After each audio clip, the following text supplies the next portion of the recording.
बिना कुछ बोले ही मेरे पीछे पीछे आओ।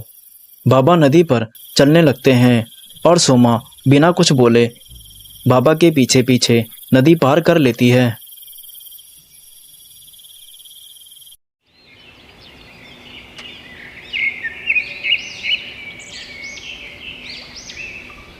एक बार की बात है, एक गांव में सोमा नाम की औरत रहती थी। सोमा अपने घर पर ही दही बनाकर पूरे गांव में बेचा करती थी।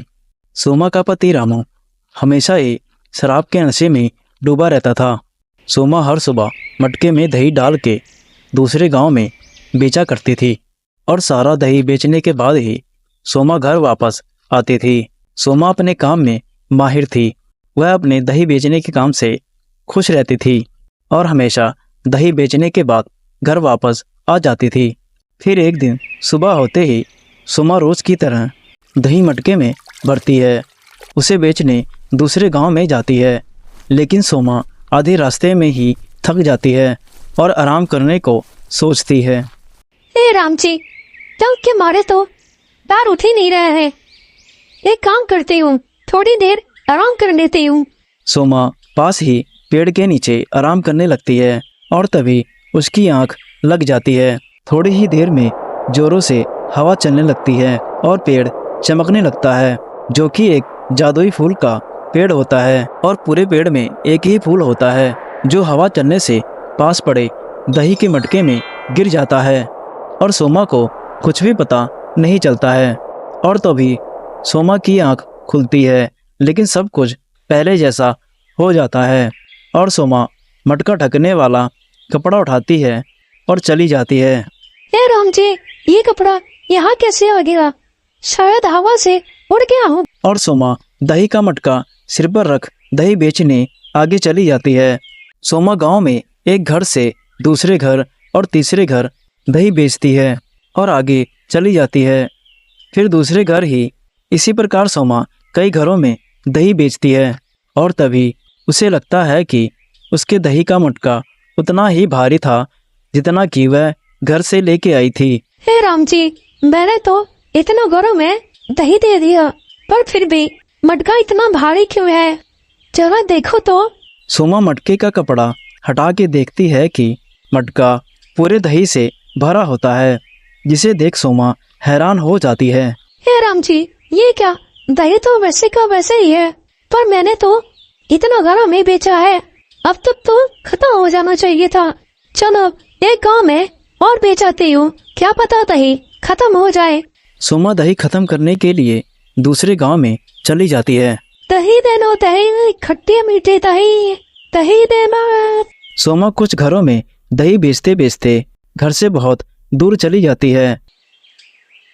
दही देनो दही, खट्टी मीठी दही, दही देनो दही, खट्टी मीठी दही। इस समय में शाम हो जाती है।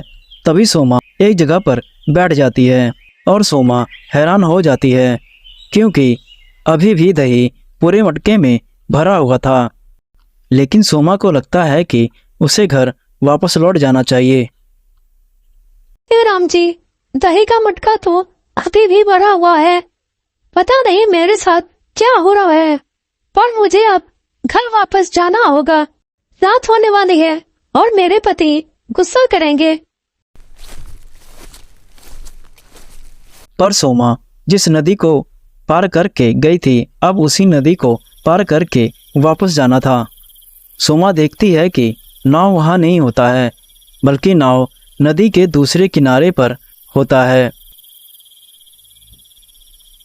ये देख सोमा दुखी हो जाती है और अपने पति रामू के बारे में सोचने लगती है कि उसका पति उस पर गुस्सा करेगा और तरह तरह की बातें सोचेगा। और तभी पास के मंदिर के बाबा उसके पास आते हैं।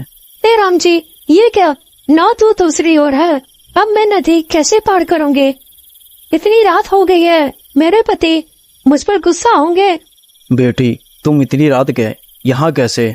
सोमा बाबा को सारी बातें बताती है और बाबा अपनी शक्ति से सब कुछ देख लेते हैं और सब समझ जाते हैं।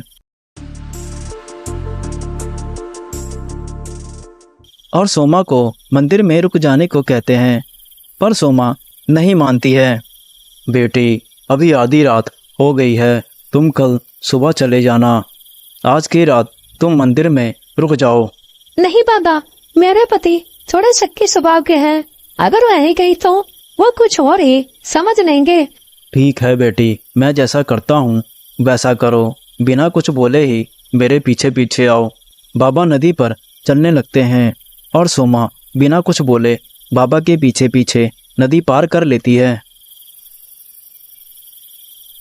सुनो बेटी, तुम ये किसी से भी ना कहना कि तुमने नदी कैसे पार की, नहीं तो तुम्हारे पति की मौत हो जाएगी।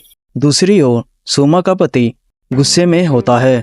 आने दो उस औरत को, इतना समय हो गया अभी तक नहीं आई, आज उसे सबक सिखा के रहूंगा। तभी सोमा घर पर आ जाती है और दरवाजा खटखटाती है। आ गई मनहूस। रामू गुस्से में होता है और नशे के कारण सोमा की बातों का कोई विश्वास नहीं करता है। वह अपनी सूझबूझ खो देता है और सोमा रामू को गुस्से में देख डर जाती है। तुम इतनी रात गए कहाँ थी और किसके साथ, बता जल्दी। जी मैं दही बेचते बेचते बहुत आगे चले गए थे, जिससे समय का पता नहीं चला और नदी पार करने के लिए कोई नाव नहीं थी, जिसके कारण इतना समय लग गया। तभी सोमा को बाबा की बात याद आ जाती है। बेटी, याद रहे किसी को तुम बताना नहीं कि तुमने नदी कैसे पार की। क्या नदी पार गई थी? इतनी रात में तो नाव भी नहीं चलती है, तो तूने नदी पार कैसे की, बता मुझे। मेरा विश्वास करो, मैं आपको नहीं बता सकती। रामू सोचने लगता है, जरूर ये मुझे झूठ बोल रही है, ये कहीं और थी। रामू सोमा की बात का विश्वास नहीं करता है। तू बता मुझे, कहाँ थी तुम? मैं आपको नहीं बता सकते। तू ऐसे नहीं मानेगी। रामू अंदर जाता है और अपनी पुरानी गन लेके आता है और सोमा को डराता है।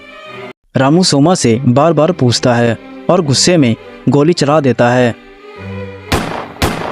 और अंदर चला जाता है। सुबह होते ही रामू आता है।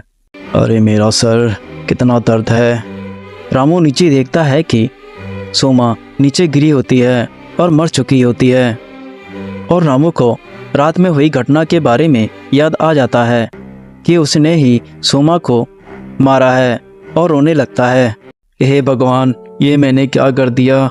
मैंने शराब के नशे में अपनी पत्नी को ही जान से मार दिया।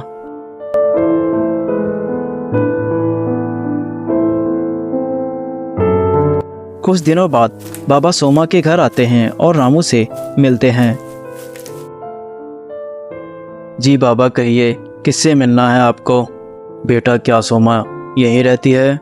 जी बाबा, मैं उसका पति हूँ। बेटा, ये उसके पैसों की थैली पार करते समय वह वहीं गिर गई थी, ये मैं लौटाने आया हूँ। रामू पैसों की थैली ले लेता है और रोने लगता है। उसे खुद पर गुस्सा आता है कि उसने सोमा की बातों पर विश्वास नहीं किया और रामू इस गम को बर्दाश्त नहीं कर पाता है। रामू खुद को मारने को सोच लेता है। सोमा, मुझे माफ़ कर दो। और रामू नदी में छलांग लगा देता है, जिसके कारण उसकी मौत हो जाती है।